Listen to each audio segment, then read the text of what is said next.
I'm happy now to introduce our next panel, which is the strategies for creating lead-safe counties. And in this panel, we'll hear about the importance of county-level strategies to address lead poisoning. This will include the value of data sharing and collaboration, working across sectors, and the role that health departments can have in addressing childhood lead poisoning. So I'm going to check with our friends here to see if Raid is available to join us. We'll give him a moment to transition up to the stage. No. Okay, so we're going to go with Kamal.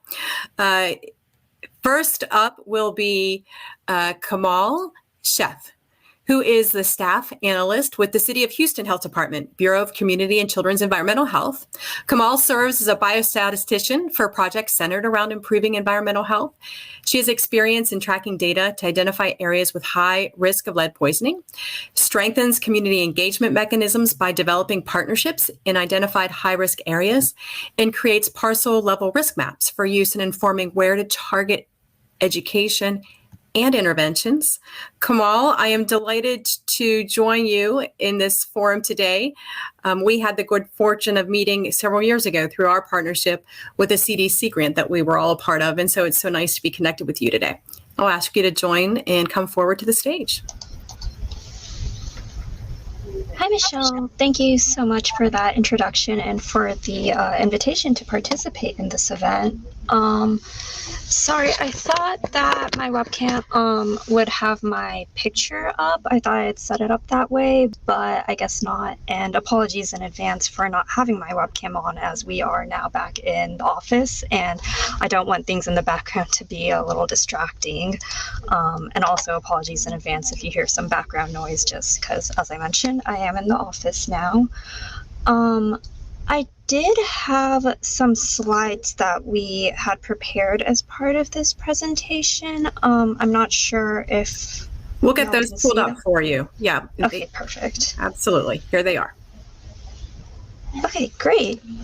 So, as Michelle graciously introduced me, I am an analyst with the City of Houston Health Department, and today I've been invited to talk about one of our initiatives in which we really worked with the community to strengthen their engagement, particularly around lead poisoning prevention education in Houston's more lead-burdened communities.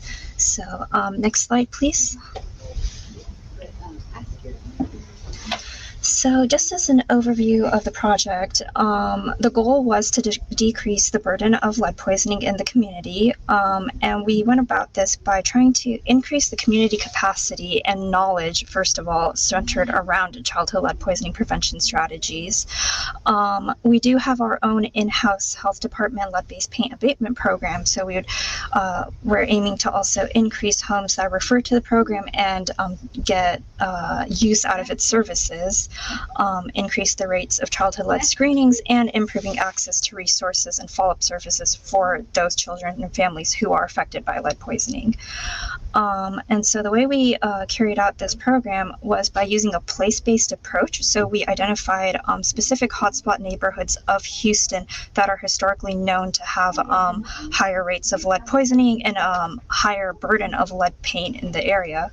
And we would train community resident volunteers who are really passionate about improving the health of their community, who we refer to as block captains. So when you hear me talk about block captains, it'll be in reference to these community volunteers or community champions for their health. And these block captains would then be trained, educated and trained on how to identify and promote mitigation of lead risk at a parcel level by referring these homes for the lead abatement program.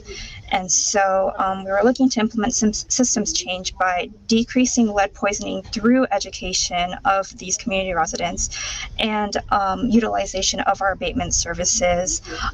We want to increase community engagement and also increase community capacity through innovative partnerships at a local level. Next slide, please. So as part of this program, we offered these training workshops in which we would educate these block captains on several different topics centered around lead poisoning. General information about lead, what it is, where it can be found, how it can have detrimental effects on the human body, the importance of lead poisoning prevention, and strategies that they can use to keep their family safe. How to identify signs of exterior signs of lead-based paint in a home. So we walked them through how to identify, signs of peeling, chipping, flaking lead paint as a hazard around the home. And also, we gave them an overview of the basic eligibility criteria for our lead-based paint. It's the HUD-funded in-house lead-based paint hazard control program, so that they would know how to refer a potential home for remediation. So they could be out in the neighborhood and they see that, this home looks like it has peeling, flaking, chipping lead paint. Let me, just review the basic criteria and see if it meets the requirements for us to refer them for remediation. Next slide, please. So this is just, a mock-up of one of the flyers we use to promote our training workshops. And a picture of our community relations specialist leading one of the trainings. So this was at one of our the local community civic clubs, and so just walking through again, basic information about lead poisoning prevention strategies, and just information about the lead-based paint abatement program. Next slide, please. And so after the training, these block captains are then equipped with maps that are developed by the health department and data on potential lead paint risk at a parcel level, so that they kind of know where to focus their efforts in regards to targeting areas with high risk of lead-based paint and lead poisoning. And so these block captains would then organize community block walks where they would utilize their training and also their intimate knowledge of their neighborhood to, as I mentioned, go out on walks, externally survey homes to see if they look like they're at risk of having, peeling, flaking, chipping lead paint, speak with the families to educate and inform them about, the dangers of lead poisoning, and that there are resources available to them that they can utilize to keep their families lead safe. Once they've spoken with the families, they also document homes to refer to our program as a potential home for abatement. And so the block captains are really critical in that they serve as a point of contact between us at the health department and their fellow community residents, just to, one, inform residents of services that are provided by the health department for free that could benefit them. And also for us to be aware, like if a resident mentions any concern that they might be having, the block captain can reiterate that to us so that we're aware and can take action to face any challenges that neighborhood might be experiencing. Next slide, please. And so this is just an example of one of the lead paint housing risk maps that we developed, and the areas in red. So these are parcel level maps. The data is obtained by the county appraisal district based on the age of the home. And so red marks homes that are built prior to 1978, so at risk of having lead-based paint, so that the block captains know, again, where they need to be focusing their efforts. Next slide, please. And so we did have, several successes as part of this project, in addition to, of course, increasing the general awareness and community engagement and capacity in regards to lead poisoning prevention. But also, in the first year of the project, we were doing in-person trainings. Of course, with COVID, we did transition to a more virtual format, and we did develop a virtual training video in lieu of the in-person trainings that is available on our health department's YouTube channel. We received several referrals from the trained block captains for homes that might benefit from our abatement services, and were successfully remediated. And most importantly, the community really took ownership of the project. And in fact, in the second year of the project, they are the ones who kind of spearheaded the efforts to expand the project and make it a more formalized process. So they really, took ownership and leadership of these efforts. Next slide, please. And of course, we did face some challenges, COVID-19 being the most obvious one. Is a barrier for, having several meetings or training workshops as we would originally like to do. Sometimes the flow of referrals is a little inconsistent from the block captains, and they don't always necessarily select defined areas to be responsible for. So we'll have some areas where block captains are very active, and some areas where maybe not so much.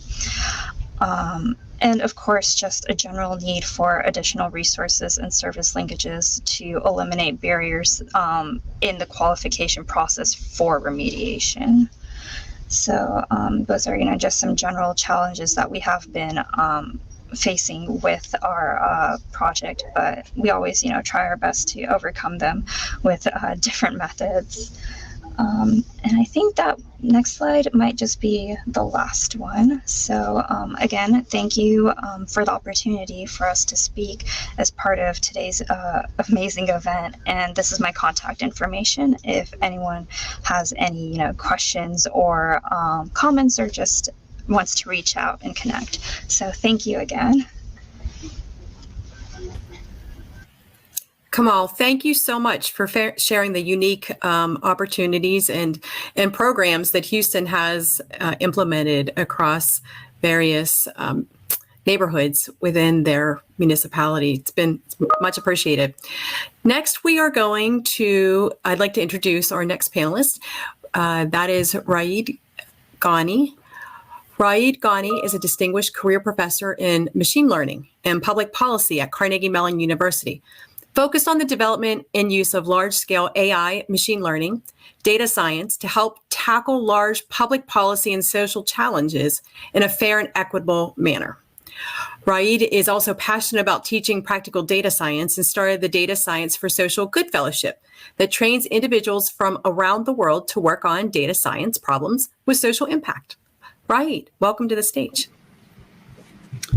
Thank you, and yeah, thanks for having me here. I think I had a few placeholder slides, so if they're up, I can. Perfect. Yeah, so thanks for having me here, and I'm glad we're having this event. One, to sort of highlight all the good work that's going on in the cities, counties, states, where people are doing work in primary prevention, and hopefully also to shame others that are not, because a lot of, in my experience, I've worked with a lot of different agencies, and some of them are doing really good work, and others are trying to and don't know how, and then the others who don't want to, because they just want to close their eyes and hope that, if we don't know it's bad, it's going to be okay. So what I want to sort of do with the next few minutes, at least, is give you a background, sort of where I'm coming from, and what kind of things we've been doing with different health departments, different cities, around, in general, public health efforts, but more specifically around sort of primary-led prevention. So, again, starting with, if you go to the next slide, we sort of know, we're all here. We know how bad the effects of lead poisoning are, except our de facto policy in most cities and counties is that we wait until we test kids for lead, and if they have an elevated blood lead level, that is not my slide, but okay. I like that background better. If they have elevated, BLLs, we then start all sorts of things to try to protect them and connect them with, caseworkers and all these different things. Except we know that's not what we need to do. So our de facto policy, really, the majority of the country, is that we use kids as lead sensors to detect lead hazards. It's a horrible way of talking about it, but that's practically what we're doing. Is we put these kids out into these homes, and guess what? They get lead poisoning, and then we go and check. As a response to that, we go and check for lead hazards, and guess what? We find them most of the time. And so, next slide, please. The right thing to do is to do, again, primary prevention, is to proactively test for these lead hazards as opposed to reactively test for them, and then remediation. So why do we do this? Well, we do this because we don't have enough resources, or the different agencies responsible for prevention don't have enough resources. So they cannot go to every home that might have lead hazards. And so they might start with, all the housing stock that was built before 1978. But that's fairly large in a lot of different states, including where I am right now in Pennsylvania, including, where I was in Chicago before, and many other states. So that's not a feasible way of doing it. So then we sort of say, well, we're just restricted to homes that are built before that time, but and have kids today that might be at risk, that are not that have not been exposed to lead yet. That's still a large a number. So then we want to restrict we want to have homes that might have lead hazards, that might have kids who are, who might be at risk, and will result in them getting elevated BLLs. And that's where we start getting, well, that's really difficult. I don't know how to do that. So we started this work in, I think, 2014 in Chicago with the Chicago Department of Public Health on helping them figure out how to do proactive lead inspections in a way that's both efficient and equitable. Because again, one of the framings we often use is we have limited resources. How do we identify those homes that might be putting kids at risk? And you might go for an efficiency angle, but then you might leave homes behind that might be harder to find, or kids behind that are harder to find. So the idea here was, can we be proactive and efficient, and as well as equitable? And so the system we came up with, for the next slide, basically took data that the health department was collecting over many years. So all the blood tests that were done for tests for lead levels, all the lead hazard inspections that were done in response to an elevated blood lead level test, and then all the housing data that we had access to. Kind of put all of that together and combine that to put into a system that would then, for every child that was, let's say, 2 months old, 3 months old, and the reason for that for that time was, if we predicted at 10 months old that this kid is going to be high risk of lead poisoning, we don't have enough time to go and schedule an inspection, check for hazards, and then schedule a remediation, get the remediation done before the child starts sort of, getting exposed, typically around, crawling time, right? So the idea was, let's take all the kids that are in the city that have been born in the last 2 months, 3 months, and run this system on all of them and figure out how much at risk are they of elevated BLLs in the home that they're living in. And then use that risk score to inform several different types of interventions. Like there is the primary intervention, which is lead inspections, lead hazard inspections that are today happening in a reactive manner. Let's just shift that. If this comes up with a high risk score, let's just do that, as opposed to only doing it after somebody has lead poisoning. Let's shift it before. The second intervention we did was integrating the same system into EHRs. We did work with a hospital, a clinic system, where if a pregnant woman is going there for a checkup, the system would run and raise an alert saying, hey, the child that's going to be born in the next few months, he or she is going to be high risk of lead poisoning. So the health department can get notified, and they can start sort of planning and scheduling resources to get to, again, check for lead hazards and then remediation. And the third intervention was really giving this information, very much like what we were hearing about from Houston, is giving the information to the people themselves, to the media, to community organizations, to help them figure out where these problems are happening. And because we can be very precise in these predictions, we can do it at the home level, at the child level. We're not going to make that information necessarily public because there might be sensitive information in there, but even aggregating that at the block level and showing which areas might be, which blocks might be highest as risk gives people much more information and makes it actionable, right? So the basic idea was, we have all this data. Can we use this data to take away the excuse that we don't have enough resources to intervene proactively? Now there's still, and so this system was built a few years ago. We ran randomized control trials to test the effectiveness, and then that system has been deployed in Chicago. And the nice thing is that this model is fairly easily reproducible and scalable to other cities, counties, states, right? Because what it requires is basically what you've been capturing already. You have a lot of this data. You have previous data on reactive inspections and kids who've already been poisoned, unfortunately, and the housing data. And the idea is that if we can combine all of that together to build a system that predicts the child's risk of getting lead poisoning, then we can deploy that and inform the same interventions we're doing reactively and shifting them proactively.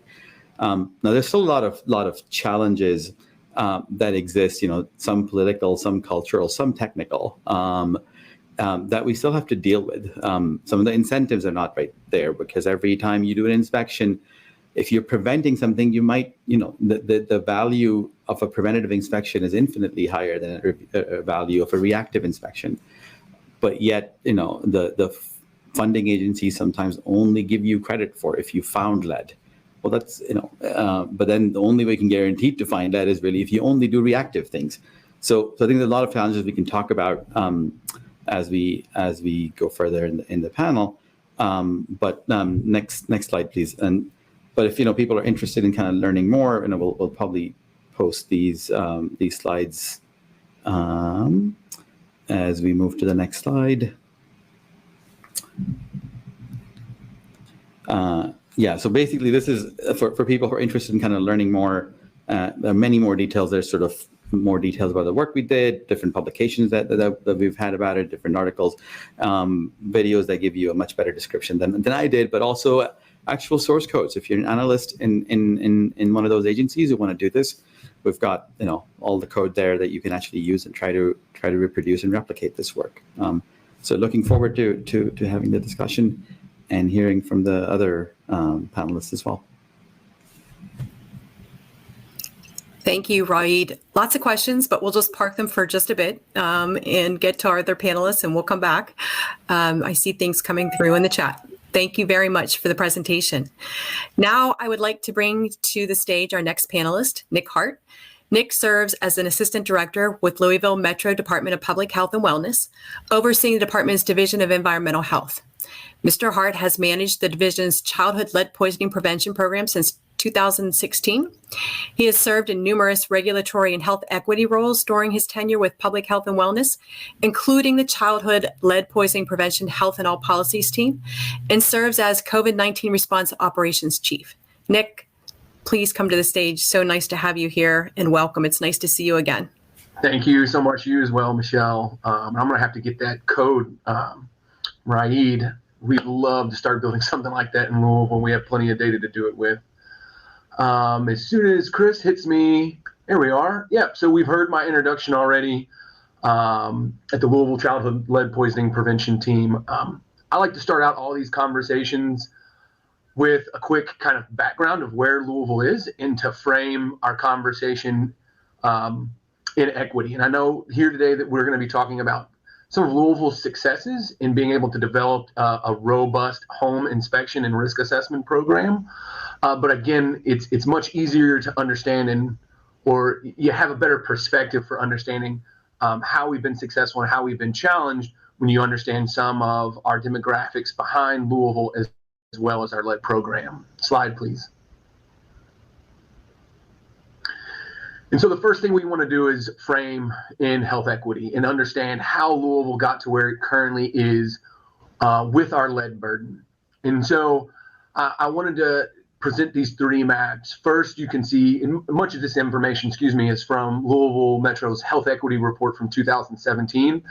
If you've been on any of my other presentations, we are working on updating that Health Equity Report in these visualizations. But if you view the first map, you'll see Louisville's Black and African American population is primarily centered in the kind of what we consider the West Louisville, or you could call it northwest section of Louisville along the river. And if you look at the map kind of center top, you'll see a depiction of our housing stock in Louisville. And you'll also see that the darker blue line, it may be difficult to see, are houses that are pre-1950. And then in the lighter colors, we go all the way up to pre-1970 in the light blue. And you'll see that concentration of housing is in that same region. And the last map we're showing here is a map of redlining in Louisville, and particularly those policies that were put in place to prevent families of color and communities of color from accessing wealth to either maintain property or to pass on property in protecting generational wealth that generally leads to the result of deteriorated housing. And so you have here parts of Louisville, especially West Louisville, which is the older historic section, that have large, old historic homes that lost value over time versus the newer developments, which were generally smaller, did not have historic value, grow in value very quickly. And so I like to look at this picture with the next slide to understand how we got here in Louisville. And this map shows kind of the density of our elevated blood lead levels in Louisville in those same regions, that have both our highest population of Black and African American families, as well as those same communities with older housing stocks that were also prevented from accessing wealth to maintain wealth, pass on generational wealth, as well as maintain healthy housing in those communities. And you can see here some of the root causes that we've identified that caused these health outcomes. Slide, please.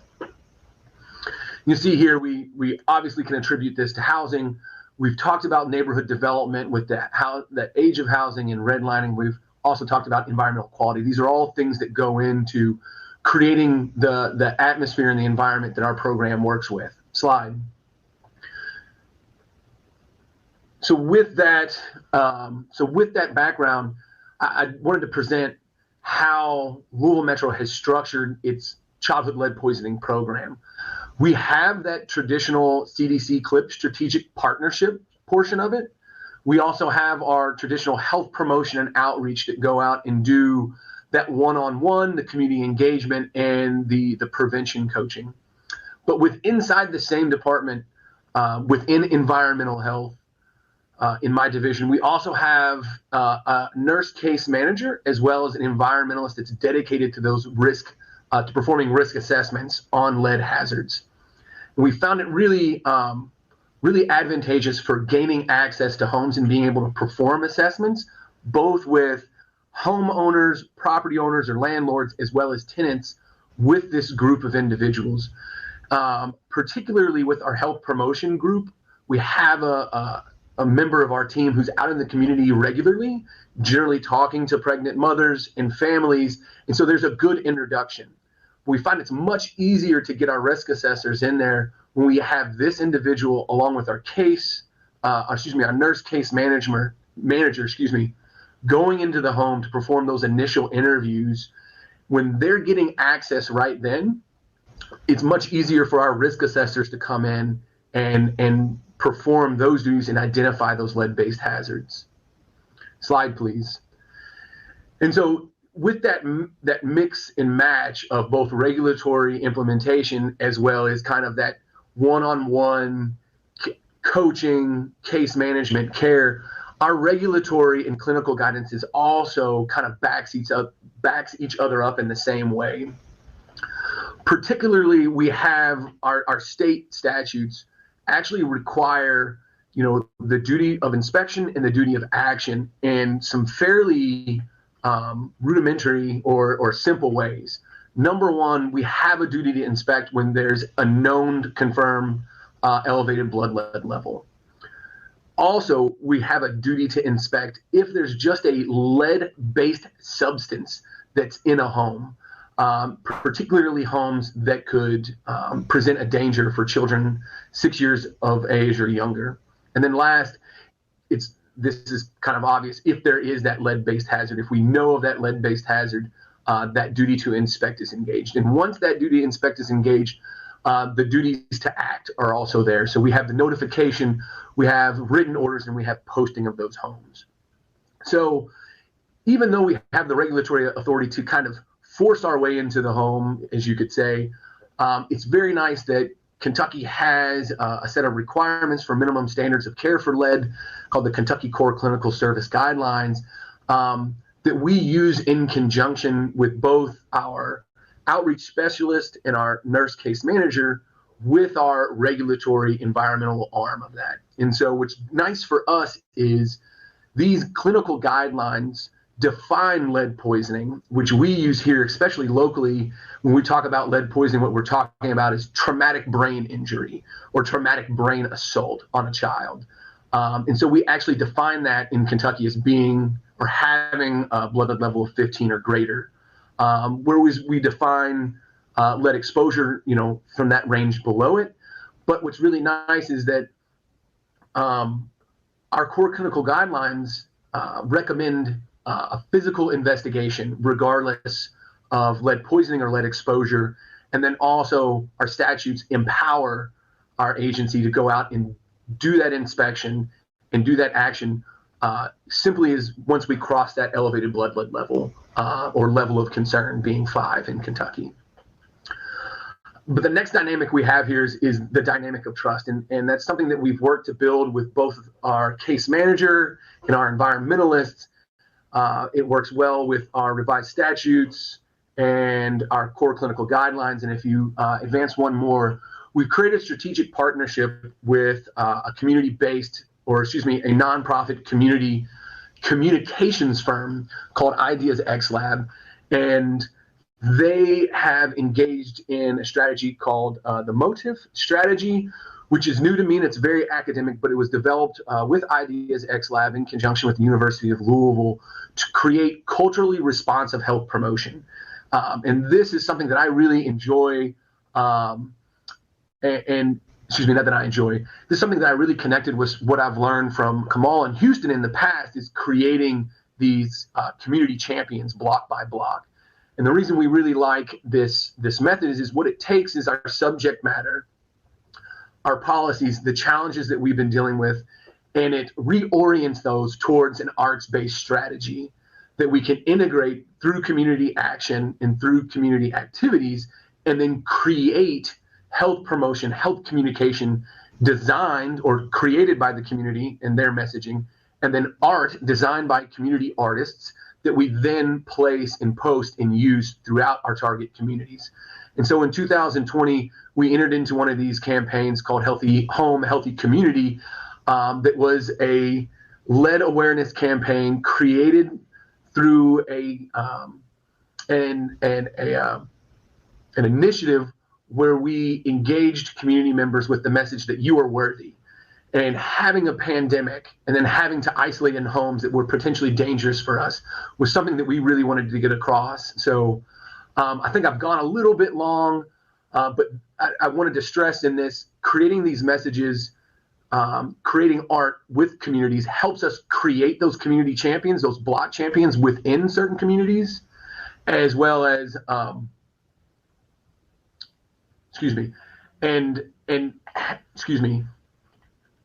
that slide took me really off. I was trying to finish fast and I got distracted. So it's helped us create these community champions and then further our message through non-traditional health promotion and then create trust so that we are able to continue gaining access to homes to do risk assessments. Sorry that was long. I'll turn it back over to you, Michelle. Very interested in the rest of the presentations. Nick, thank you. That was wonderful. Appreciate that. And I know that you and your team have been so instrumental in having conversations with folks here at the Allegheny County Health Department and sharing your success stories. Appreciate that very much. And not only were you able to talk about some county solutions, but I think everybody's wheels are turning in terms of some state opportunities as well, in terms of what could be some regulations that we could think about at the state level to better protect the health of residents. So appreciate that. Next, we will go to Deborah Lewis, who is our next panelist. She is the lead program coordinator for the Onondaga County Health Department. Throughout her career, Deborah has worked in health and human service organizations with a strong commitment to community service. In her current role, Deborah participates in various intermunicipal work groups and community-wide coalitions focused on policy development and strategic systems change intended to improve housing quality for vulnerable populations. Deborah, so nice to have you join us.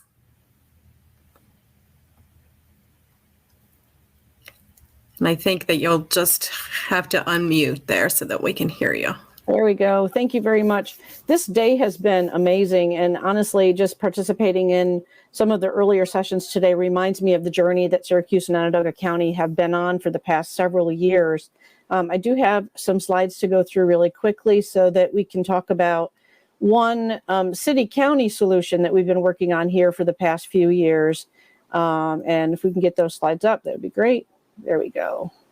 All right, so that's me. We can move on to the next one. One of the things about working in a public health department in New York State is that some counties here have additional funding dedicated to primary prevention work. It's a separate grant Onondaga County has received since 2007, and we do get some technical support and assistance from the National Center for Healthy Housing to focus on partnership development, coalition building, strategic planning, and working toward more higher level solutions for primary prevention and addressing housing quality. The next slide, please. Some of our more common referral partners are the ones that we've been hearing a lot about today. Anybody that has anything to do with housing, we try to partner with to try to figure out where's the overlap in the work that's done between the county health department and that entity. We've had long-standing referral relationships with our local Section 8 program. Our Healthy Neighborhoods program is very much like other Healthy Neighborhoods programs throughout New York State and in some other parts of the country. That's very door-to-door outreach oriented and focused on many health and housing overlaps that identify families in need of additional support and assistance with securing an inspection for their home, as well as some health solutions for housing problems. We do get referrals from our public health nursing teams regularly, and we have a working agreement, memorandum of understanding with our foster care program here locally, where they identify families that are interested in hosting a child in their foster care home, and we do a proactive rental inspection of that unit. That relationship stems back way before our primary prevention became available to us as a funding strategy. So Onondaga County, being an older health department program here, had some of these partnerships in place already when we started to engage in looking at systems change for primary prevention and what else we could do. I've been with the program about 10 years. When I came on board, there was a non-active coalition group that had met early on in the life of the county's primary prevention program. It didn't really take off and get some direction for priorities and planning. The group was a little split on what they wanted to do and where they wanted to see the focus of the work. And so we kind of let that be for a little bit. And coming from a position myself where most of the work that I did was built on individual relationship building and trying to figure out where the overlap was between my work and their work, that's the approach I took to trying to figure out where our next step was in building a coalition locally. It didn't seem like good timing to engage in another coalition when I joined, although it became a lot more important later on. Uplift Syracuse is a grassroots organization that's headed up by one of our common counselors who is actually the champion of our own Syracuse-led ordinance. It was really interesting to listen to the folks from the previous panel talking about the city solutions and the ordinances that are in place, as well as some of the other administrative tools that are in use to improve housing quality in the community. Some of the work that Uplift Syracuse and the Lead Safe CNY Task Force are doing right now is focused on that as well. The next slide, please. So when we started the work of trying to join in and find partners to do some cross municipal collaboration, my first thought was that the city codes department really is where we needed to focus our energy. Code enforcement has an obligation to inspect every rental property in our community. At the time when we started this work, they had a certificate of compliance process in place, and it was not required to do inspection in 1 and 2 unit dwellings, the smaller landlords, as was referred to by our Buffalo colleague. A couple of years into our work, probably 2016 or 17, the city did amend its rental registry process and included 1 and 2 family units for inspection and required rental registry certificate. The other piece of the puzzle that they brought in was a Bureau of Administrative Adjudication, which allowed them to defer some of the housing court cases. They were working in their own little silo over there, and we were working in our health silo all by ourselves over here. And the time was not ripe for collaboration at the time. You really need to be able to build relationships with people who are willing to cross outside of their comfort zone to do the work, and that was challenging in the early years. We had some false starts, but we continued working on it, and really persistence and passion is what drives this work. Don't give up. You just have to keep talking to people so that you listen to understand and find people who understand what you are saying to them so that you can find common ground. Next slide, please. All right. So one of the things that we did spend a lot of time doing was trying to understand where the city was coming from with the resistance that they had with looking at including lead violations into their enforcement portfolio. Like, what could they do? What couldn't they do? Were they already citing for deteriorated painted surfaces? Were they not? And then what was the resistance to entertaining some kind of a partnership and collaboration around lead paint inspections and sharing of data? We took a lot of time to learn what some of the other models in the country were that were best practices. We spent a lot of time talking with National Center for Healthy Housing.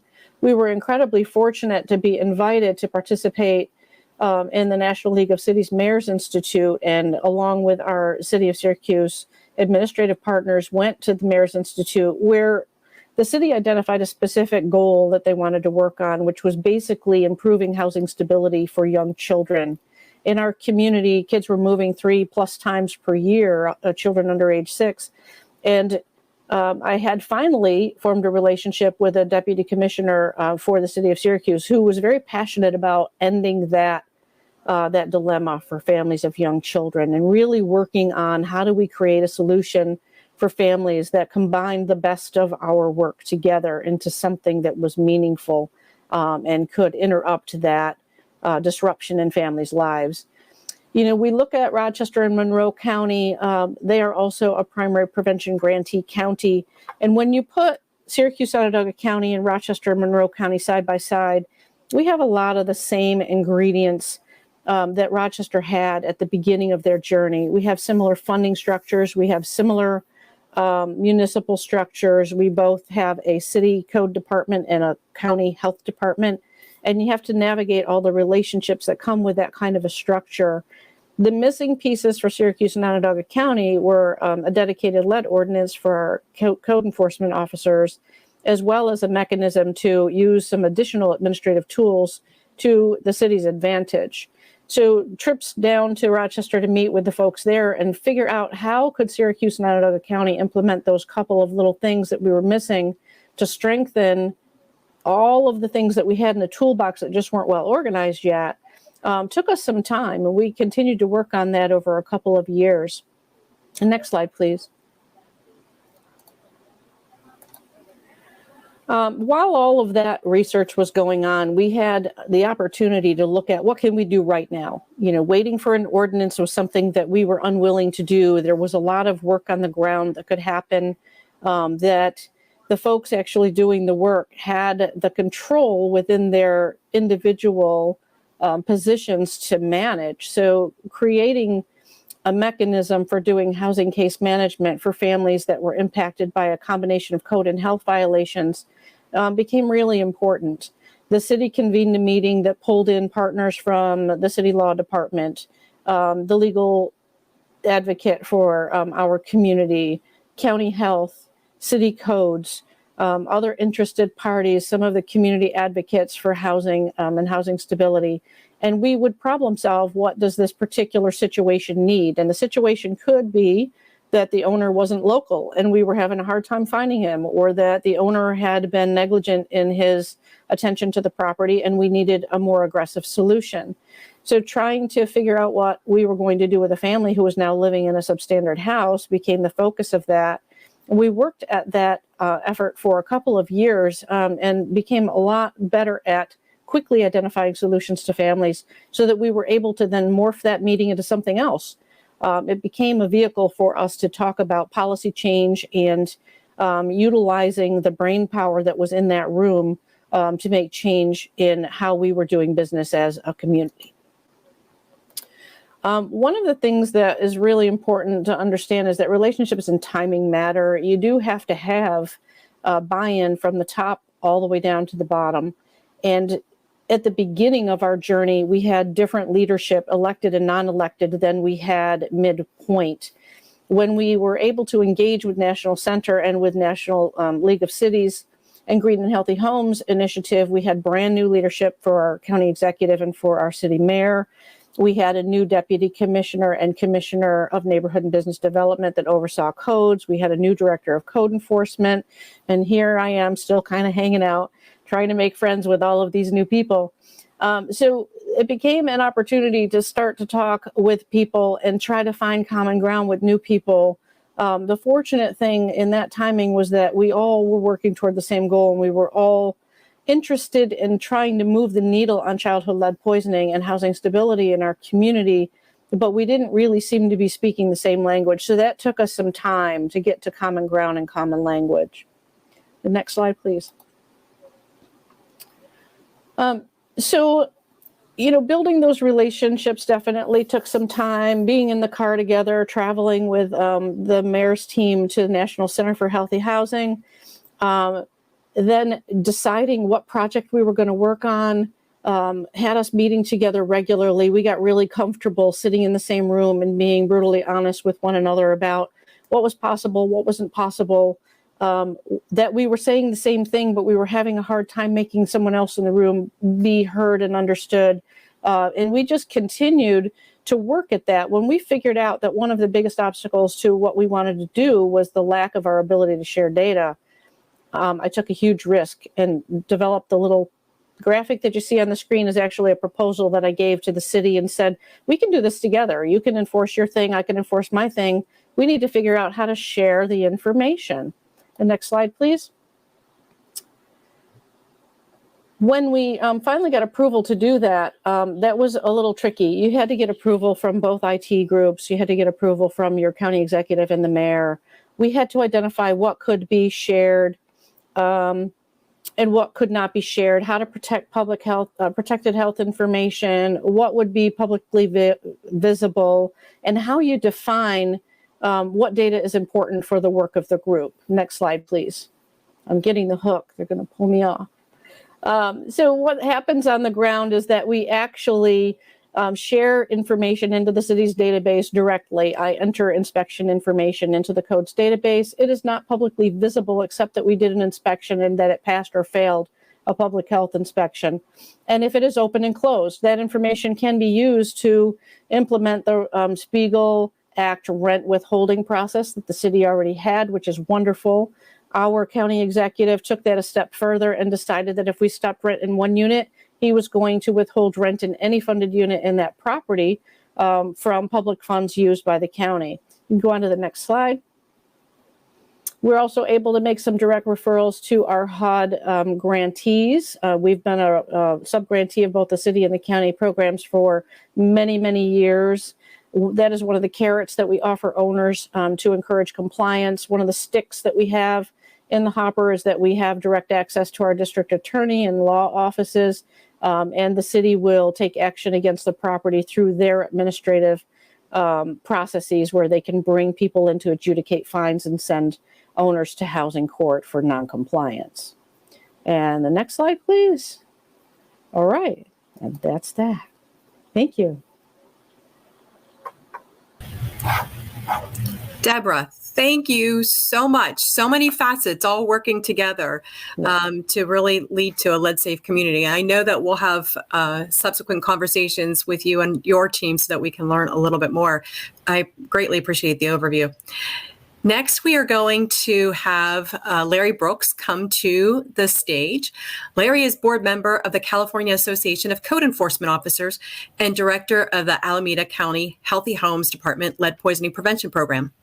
Mr. Brooks has worked in government for over 30 years in various capacities, including the Sacramento County Environmental Management, Community Development, and the County Executive Departments.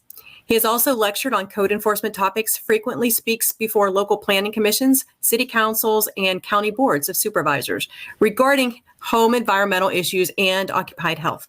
Larry, welcome to the stage. So nice to have you join us from all across the other side of the coast. Oh, thank you so much. It's such an honor and pleasure to be here listening to the other presenters. It's just been so not only informative, but inspiring to hear what other folks are doing.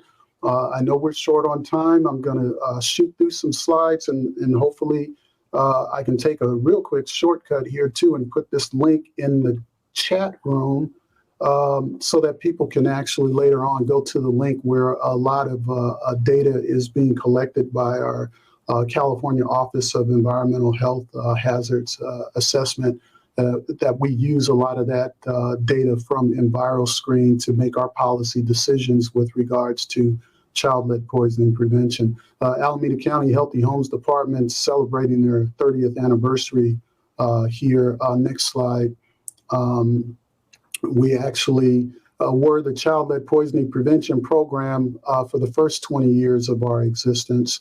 And it was just decided that because we were doing a lot of other things with regards to programs for aging in place and group homes regulations that maybe we needed to change.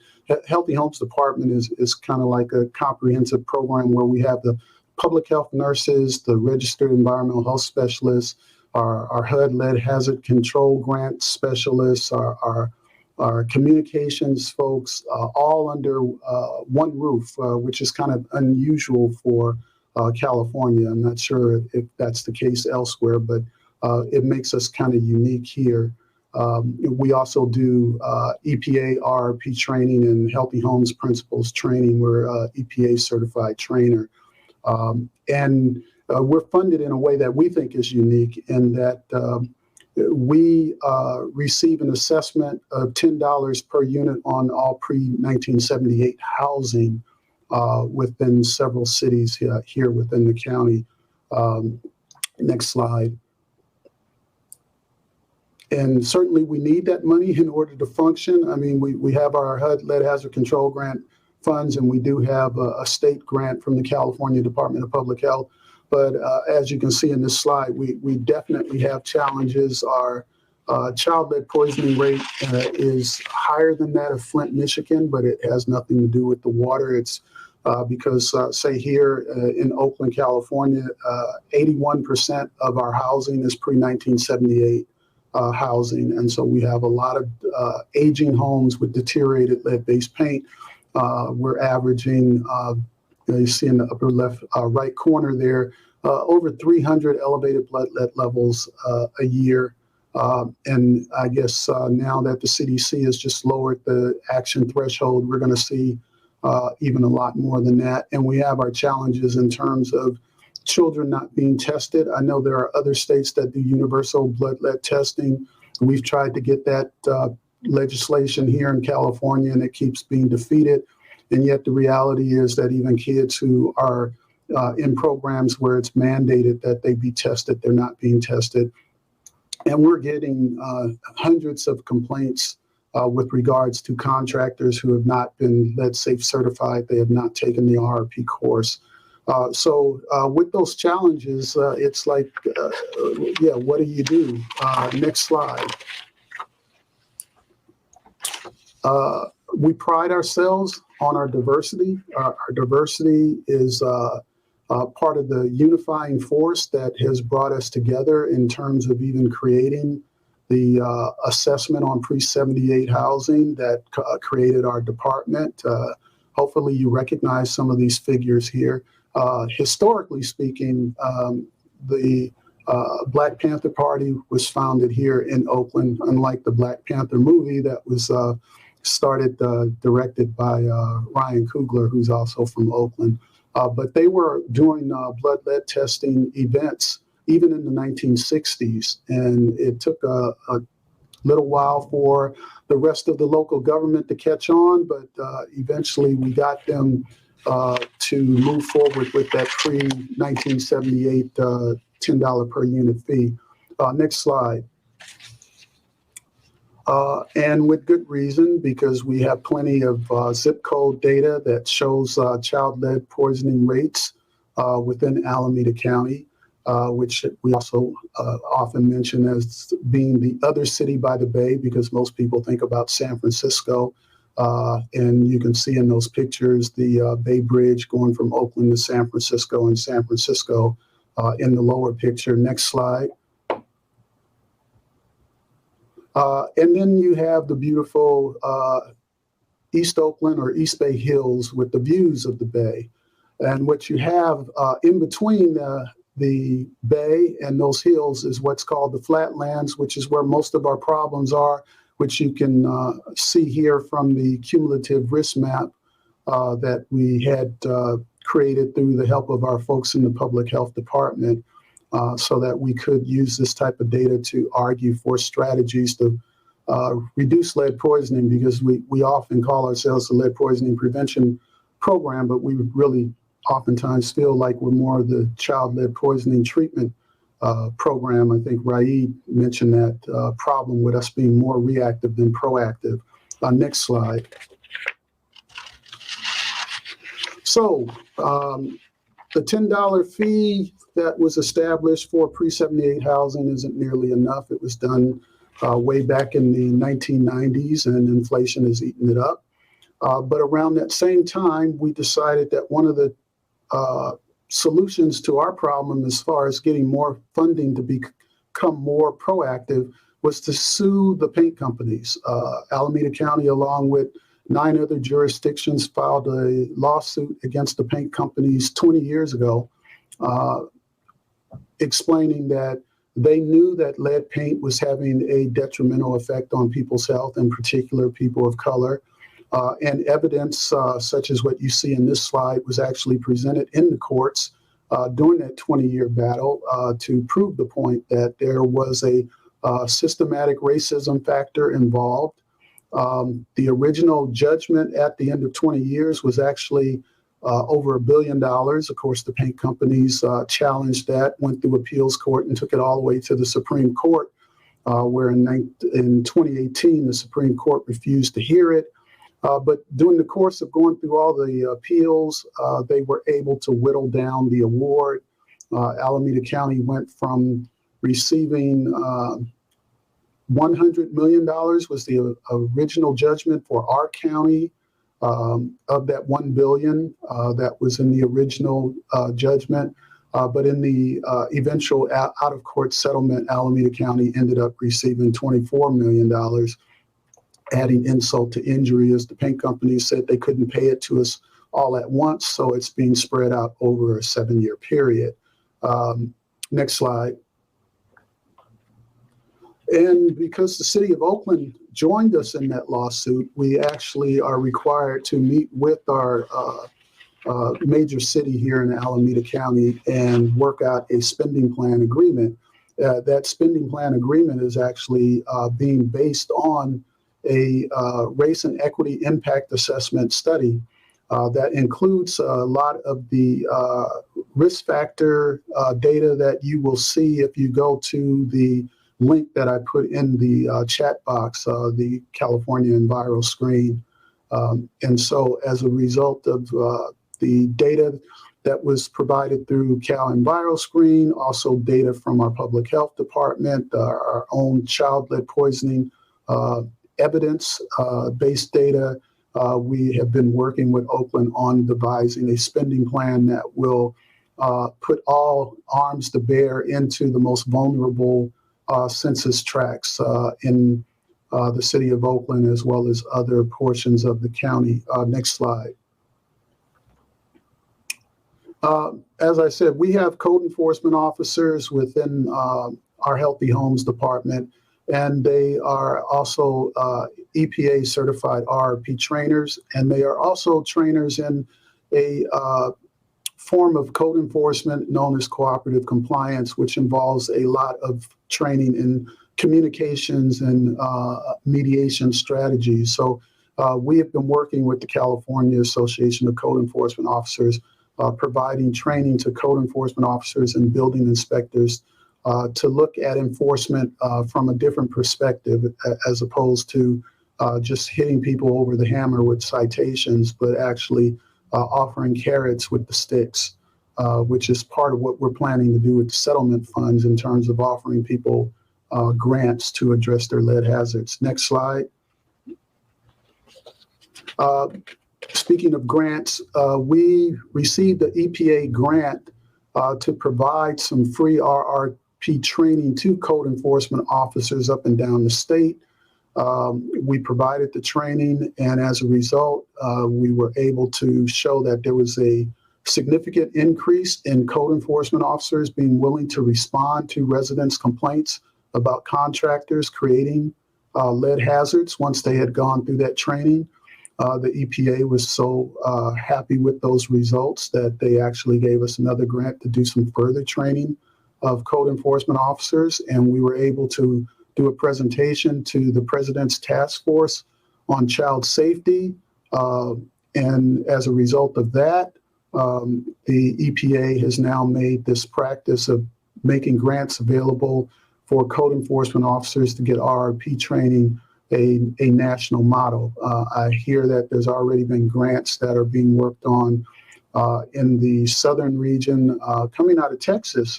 In fact, Kamal, there's supposed to be some money being directed towards Louisiana out of the EPA regional offices there in Texas.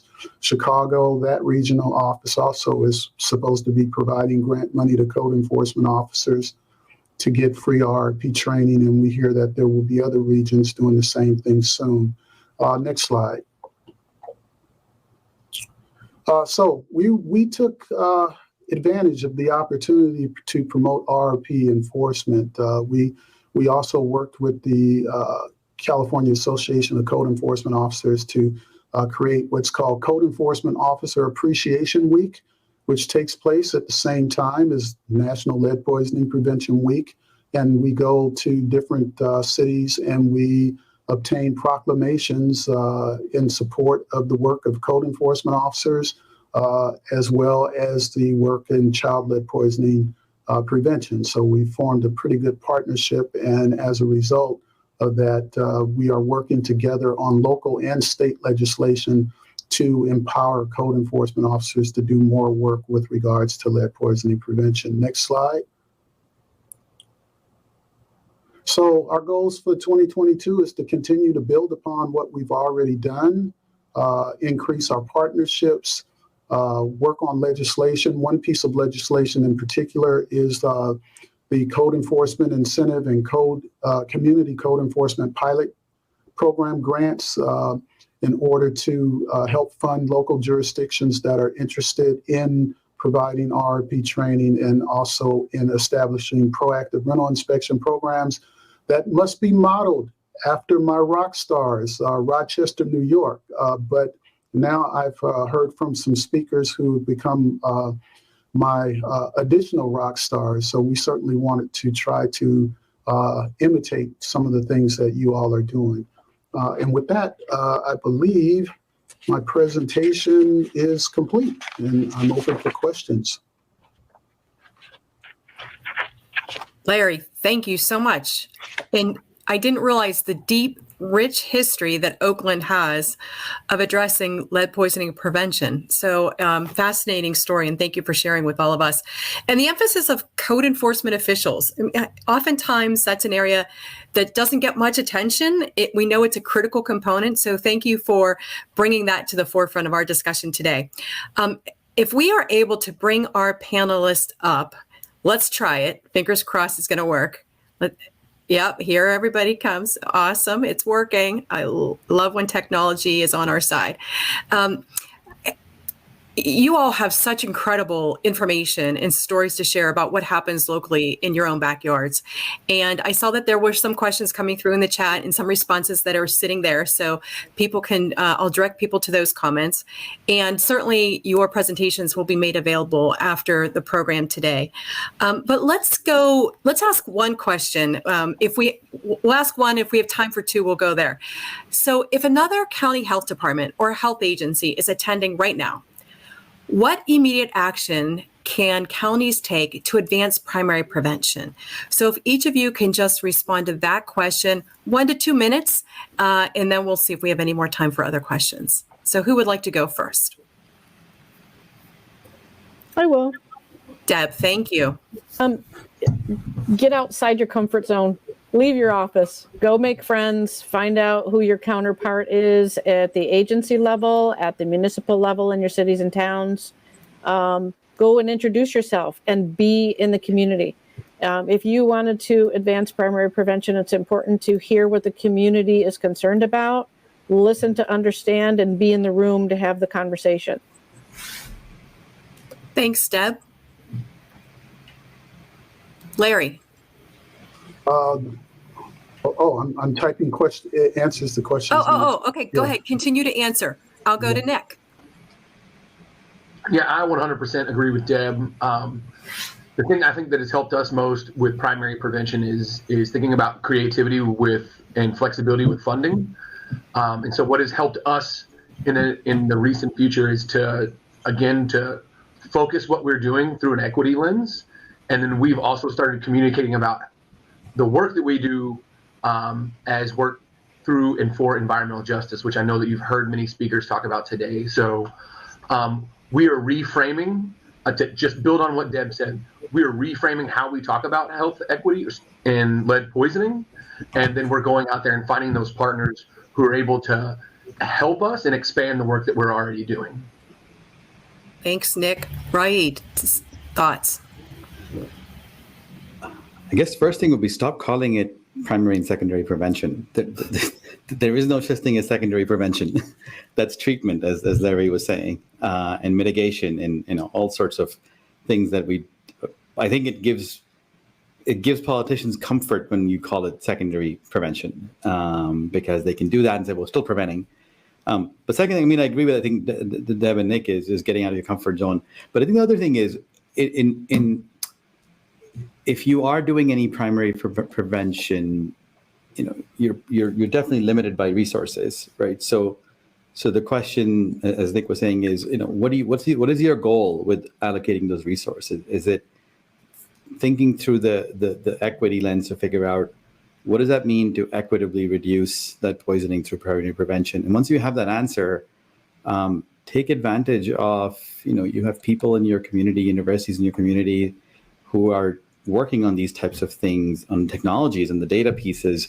They may not know that you have this problem that you're facing. So partner with. That's something I've seen a lot of universities do very well, including Syracuse, and and Nick was talking about Louisville as well. There are people out there who want to help, but don't know how to plug in. So try to build those partnerships as well, where use data and tech to actually help you instead of trying to sell you more things all the time. Yeah. Great. So I saw going across the screen, I don't know if everyone else could see it, a thank you for the shout out from our good friend, Len Merritt in Rochester, who is evidently tuning in here rather. And I think Len is on speed dial by everybody perhaps that has been participating in this conference today. As many of you may know, Rochester presented to all of us at our first conference in 2018, and we all have learned so much from their great expertise, and they're so generous with their time, and so I appreciate that. Okay, so Larry, are you done with your response that you were typing? Yes, I'm done. All right, so bring us home. If another county health department or health agency is attending right now, what immediate action step can counties take to advance what I'm not going to call primary prevention, because Bree told me not to say that? Start forming relationships with your code enforcement and building inspection departments, because that's how we become proactive. Simple and straightforward. Thank you. Appreciate it. You all are a panel of rock stars. Thank you for being with us today. I know that you will generously share your time and expertise with others, as Rochester has done and many other folks across the country. There's still so much to learn from each other. And what I have seen and what I have enjoyed has been the collaboration between counties, which has been really awesome, because that's how we learn best. We learn the tools, the strategies that each is employing, and we try them, and we're bold enough to go and to try, put some pilots on the ground, knowing sometimes they work, sometimes they don't, but we'll learn from it and adjust accordingly. So thank you so much for your generosity of time and expertise.